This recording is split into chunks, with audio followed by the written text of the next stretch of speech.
I can't wait for you guys to see this next episode with Dr. Benhart. I'm not going to say a whole lot other than you've come to the right place if you want to learn about drones, geospatial science, and frogs. I can't wait to get into this one. So let's get into it. Yeah, like my brother, he's been working at the Air Force Base in Johnstown for nearly 20 years. Um, and some of his coworkers and I guess friends as well work in that air traffic control tower on the military side. And I want to say it probably was about 5, 6 years ago. Um, there was a conversation that happened with some people farther up the chain, like somebody that's not always there. I think somebody came in and had some conversations. I don't know all the details, but basically they had issues with I don't know if it was civilian or commercial or civilian or military aircraft having contact with, people flying their drones around. There was a big issue, and this was right before there was that, you can't fly within so many miles of an airport. You can't fly over 400 feet. Like that stuff wasn't even written yet.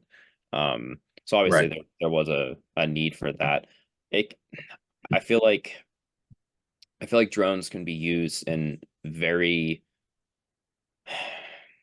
very good ways. The technology is important because you can have instances where let's say it's a fire department, they're trying to get an idea where somebody is. I don't know how much you can see with smoke, but just use your imagination on people trying to get a visual of an area that is way too dangerous to put a human being in. Maybe they can get their best guess on where they need to go instead of wasting time guessing, and possibly endangering somebody's life. The only thing I don't like on the drone side is if it gets really laxed with the regulations, you might really see a lot of big companies like Amazon and others that have the money to front drone projects and just kind of make the airspace kind of ugly. Yeah, everybody and their mother is getting a package that's under a certain weight flying through the air. And maybe that's a pipe dream, but I'm sure somebody with $1 billion will try to make that happen in a city somewhere. Um, it's not everywhere yet, but it's just kind of, I don't know. There's good and bad, I guess. It just depends where the regulation goes and what they're allowed to do. Yeah, you make a good point. One of the things that, the areas where drones are really helpful are activities that are hazardous for humans, right? So climbing up high things, inspecting utility lines, climbing up wind turbines. You mentioned the fire example. I mean, I personally work with a company. They're in Beaver County. It's called Unmanned Response, and they contract with like 52 fire departments and police departments. And so if there's a fire, they have a thermal drone. They can throw it up there. They can see, smoke, thermal drones, smoke doesn't impact them at all. So basically they can see the hot spots and say, stay away from here. This is going to be where you're going to want to enter to try to fight this fire, keep people away from these areas. They routinely get called out to find lost people, who have wandered away, people with, dementia, Alzheimer's, there, or if there's a police chase, right? You can send a drone up, you could send a thermal drone up, or you could just send an RGB drone up. And instead of having people walking around, perhaps getting in the line of fire or something, somebody that you can see where the people are and not put. So that's those kinds of things drones are very good at. You're concerned about, there being drones everywhere. I mean, I don't think it is a pipe dream, honestly. I think that, you have these large companies that want to use drones for deliveries. I think, what was the number, Aaron, that was mentioned? I think I saw a number from Amazon, like 70% of the packages they deliver are under 5 pounds. Yeah. So if it's 70% or under 5 pounds, I mean, that's a limiting factor for drones, right? Is the mass that the payload they'd have to carry. So you don't have to have extremely large drones to carry something under 5 pounds. So, I mean, I thought you were going to say you were worried about privacy. Usually that's what people will say, is things like, they're worried about drones being used to abrogate their privacy, or they're worried about, being surveilled without proper authority, without a search warrant, or without proper authority. And those are legitimate concerns. I think drones are like lots of technology. They can be used for good, and they can be used for, nefarious purposes. There's no doubt about it. It's not like they're all good. No technologies is all good. Right. So we have to be vigilant.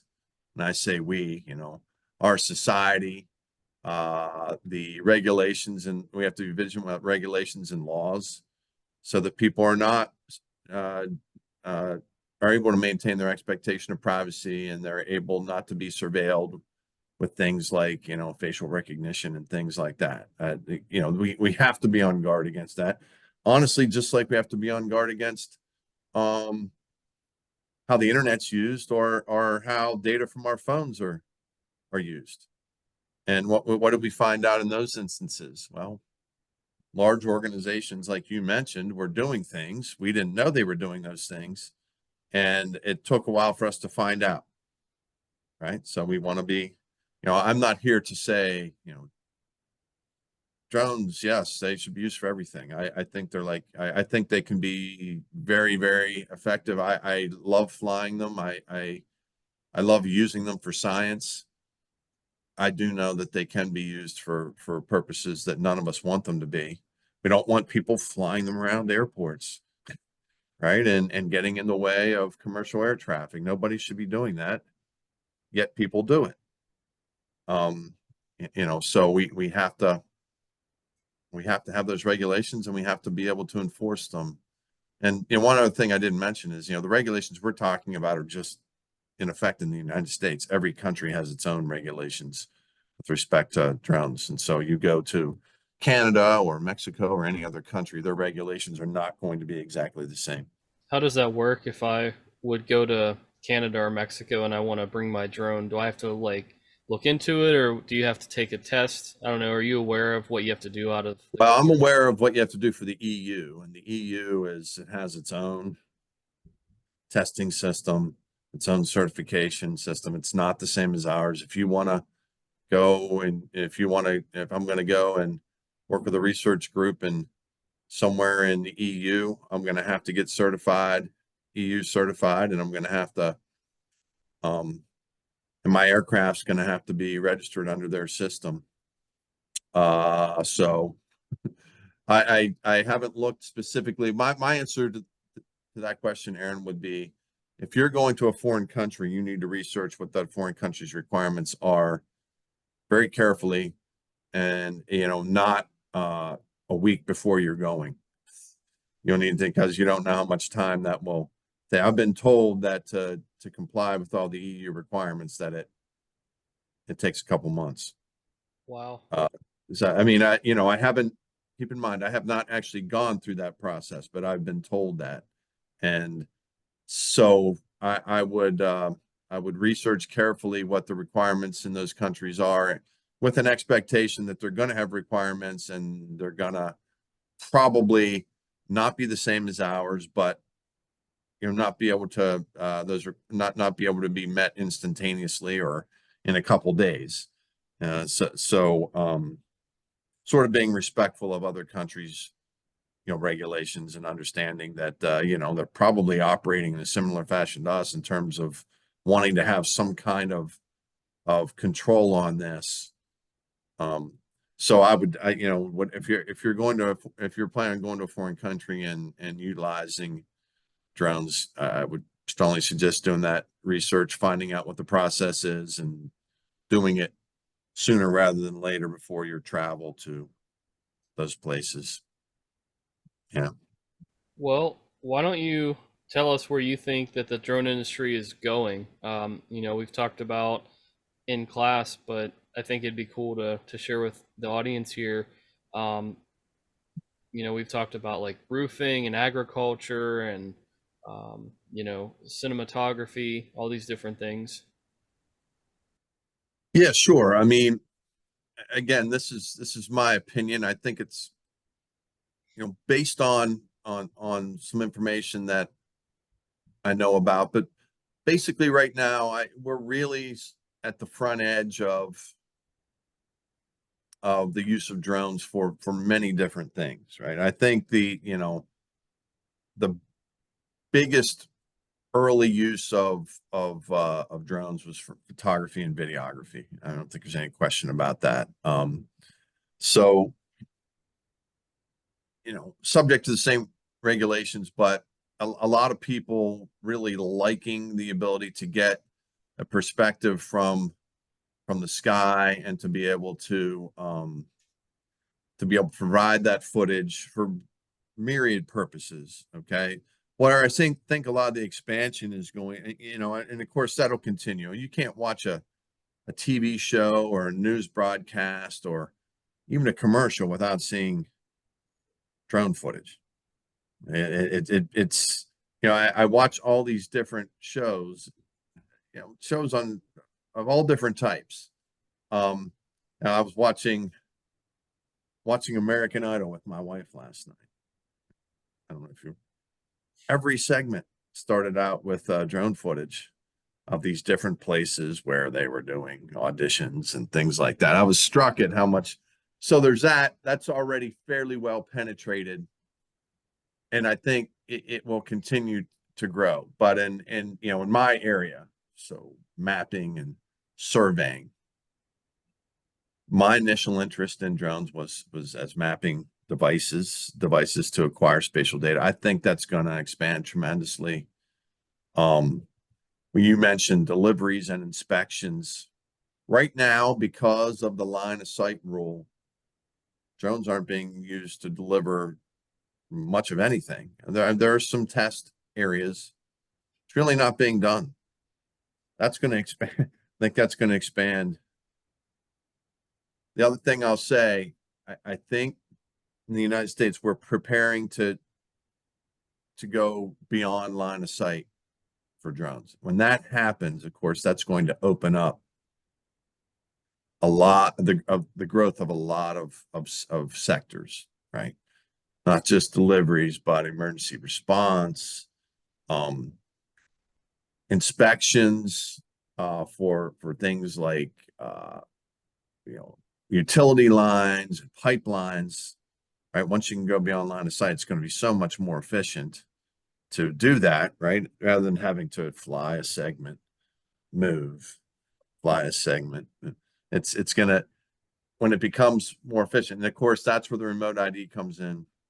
That's where the increased sensor technology comes in. I think that drones are going to have, instead of them sort of having to get out of the way of manned aircraft, I think they're going to have, I don't know if they'll have their own airspace, but there will be instances where manned aircraft will, because they'll know where the drones are, will need to, in effect, cease and desist around drones. Okay, instead of drones always having to stand down and that. So, as I was mentioning to Josh, any kind of activity where humans, it's dangerous or hazardous for humans.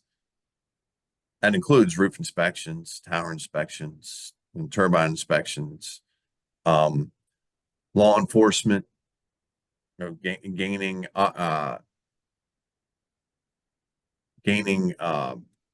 situational awareness when dealing with people who are fleeing or criminals. Right now, it's a lot of major police departments have drones, but not all of them, and they're not being used specifically. For example, that my colleague who has that company in Beaver County tells you that they're training SWAT teams. So there's going to be people on SWAT units that are drone pilots. And so they deploy to a place and they're told somebody somewhere they're going to put a drone up in the air to try to. They're not routinely doing that now. So I think in the next 5 years, we'll see great growth. In the next 10 years, I think right now, and you guys may have experienced this. I don't, Josh, are you a drone pilot? I'm not, no. Okay, but Aaron, you are. Usually when you go out and fly a drone, like people are quite interested. Like it's not really something that happens all the time. So people are sort of fascinated. They see drones. I think that that's not going to be the case in nearly to the degree it is now in 5 years. Why? Because I think they're going to be a lot more common. And so I hope that provides you, Aaron, with some of my ideas about the direction that things are heading. And I think in a lot of respects, there'll be a lot of positives from the expansion of the drone sector. Not all positive, right? We have to be, as I said, we have to be vigilant. We have to,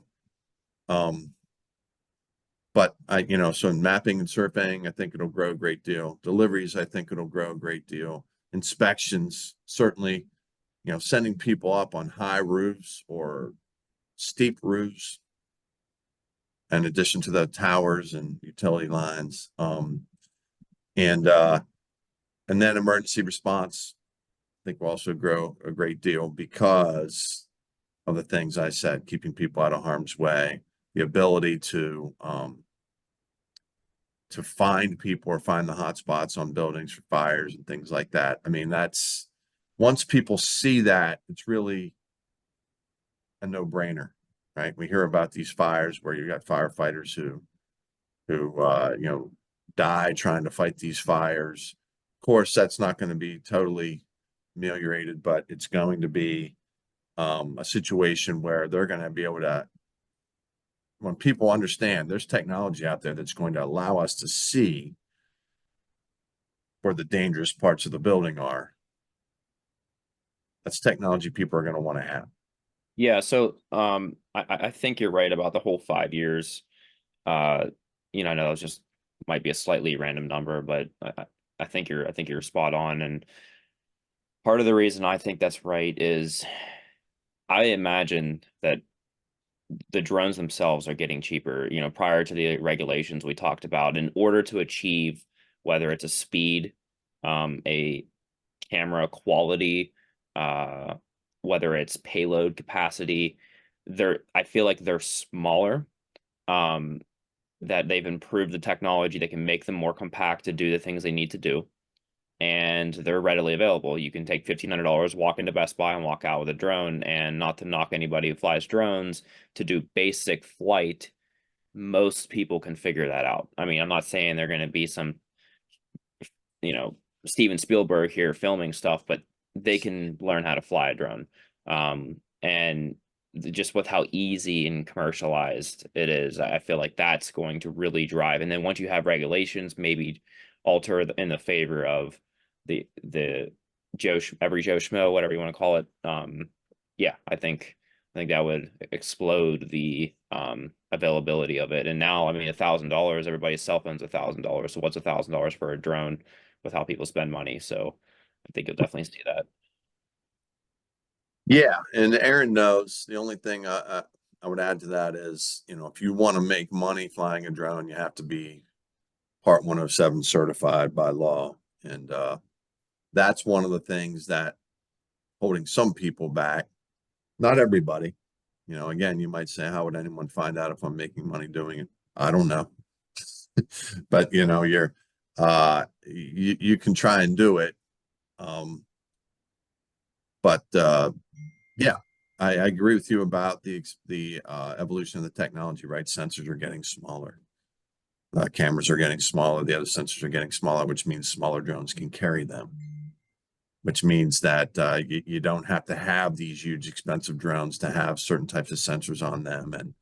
And that, it sort of is like computers, right? You used to have these massive workstations to do computing, and now our phones can do more computing operations than a huge $50,000 workstation could do 40 years ago. And so I agree with you, Josh. That will, as the prices come down, as you can fly smaller drones, It's going to make them maneuverable in tighter areas and more areas. So the question is going to be that tension, right? That tension between the expansion, which we think is going to happen, and limiting the negative externalities of that expansion, right? So maximizing the positive externalities and limiting the negative ones, and that's it's not unexpected at all that you're going to have, whenever technology outgrows our conception of what can be done with the technology, there's always negative externalities. And we have to expect that and be, sort of be on guard for that. Doesn't mean we shouldn't do anything or shouldn't. I don't think so, but we have to admit that, drones, like anything else, aren't all positive. Aaron and I just happen to think they're cool. Yeah, for our say Aaron's YouTube channel, the nonprofit, like for our projects that we work on, I know Aaron could probably elaborate on why he wants to use drones, but coming from the outside in, I feel like a big advantage of that for filming purposes for Aaron is to kind of like get a what do they call that? If you do like panning, like B-roll stuff, so basically you can pan an area, you're up somewhat high, and it kind of gives the audience an idea where you're at. It sets the scale of like where you're going, whether you're having it follow you on a trail and you have a couple of shots up real high and get a shot of a waterfall or something. It kind of like, because people can't be there, but when I see that, it really it shows the scale of what you're doing, and what we're filming is so small. I mean, amphibians and animals compared to the scale of being up that high. But I think it has a really good purpose in that, and kind of drawing the audience to the video. I don't know, Aaron, do you think what's the primary reason you want to use the drones, Aaron, for that? Oh, geez. How Yeah, much let's hear time do it. you have? I'd say that it's different between the different things. So if we want to talk about the nonprofit PA Woods and Forests, I think it's a something that hasn't yet happened because we want it to be a scientific reason.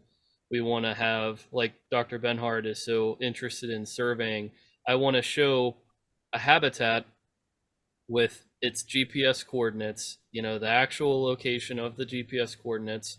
And I want to show people in presentations, hey, this is what's happening to these habitats, whether they're being deforested and, people in private property are just destroying the woods, or if we've just built 15 habitats. I want to be able to show people, look at what is going on, because I don't think you have a better conversation starter than, here, take a look at this image and tell me what you think, because how many people say repeatedly, a picture is worth 1,000 words. There's things that I probably couldn't even speak on that might make somebody feel a certain type of way if they see that imagery, and then, depending on who we're talking to, if it's a good thing to leak the information of where it's at, then it might be very powerful. In terms of the media brand, so Dr. Benhart, I don't know how much we've talked about this with you, but so I founded a nonprofit about 2 years ago, and it's a 501c3, and it's also incorporated. And at the same time, our treasurer did not want to do taxes, and I was hoping to get monetized at some point.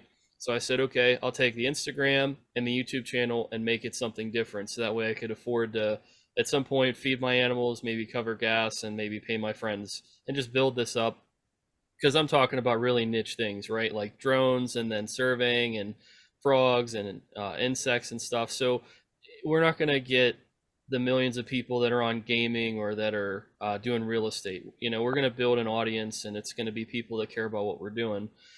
So we have a hiking show, and the idea was that I would get a DJI Mini, and I would be able to fly and get some really cool aerial imagery to do justice even more to these hikes, because a lot of YouTubers, especially if they cover Pennsylvania, there's not a lot of aerial imagery in their hiking episodes. So I think that, with what we're talking about, the media brand specifically is going to benefit from, the amazing imagery that can come out of these cameras on these drones. So just two different perspectives, but they can work hand in hand. in a lot of ways. Yeah, I mean, what you guys are describing is something I had to actually learn. So I was much more interested in the mapping part and the quantitative part of that. So in other words, for your organization, I think something that probably could be really effective for you is to be able to quantify measurements of lost habitat or gained habitat or things like that, and being able to use drones to acquire spatial data and some things we've discussed in classes is very, very useful. But one of the things I sort of learned it in reverse, which is I didn't really care. Hate to say it that way. I did not really care about photography and videography. That was not very interesting to me. And what I found out is what you guys described, which is actually it's really, really useful because it never fails. You put a drone up over a landscape or over over a site, and you can literally get mesmerized by what it looks like. You have an idea in your mind what it's going to look like, and it always looks different and usually better and more interesting from the air. And that's why people are interested in it. That's what you guys are describing. And so it took me a little while to figure that out. Once I figured it out, I realized these things are complementary, right? So the idea of having attractive, interesting, visually stimulating videography of a site or aerial photography of a site that allows people to understand what it is in a way that you couldn't describe verbally, or certainly that they wouldn't get from a two-dimensional orthophoto. I mean, which is, there's or a digital elevation model. So I've learned what you guys are saying, which is I just shot video this past fall for a PBS special on a place called Iselin. It's a little town in Indiana County. It's a coal patch. And so the producers of the show, it was a last minute thing, actually. They weren't going to do any drone videography. And they said, well, will you come out? And I said, yeah, okay, I'll do it. And what they really wanted was to be able to show, okay, what is this place? What is its site and situation? What is its scale? And the videography, like I just did what I thought, like this is the best thing ever, and it's not because I'm so great. It's because the perspective from the sky of this community, they couldn't you could have somebody talk about it. You could interview somebody. You could, sit in an old house. None of it would have conveyed what we were able to see on that footage, which is hey, this is an isolated place, as many coal communities were and are. This is a place that was self-contained, right? And it's also has a rugged beauty. And it was in fall. So I had to learn it backwards.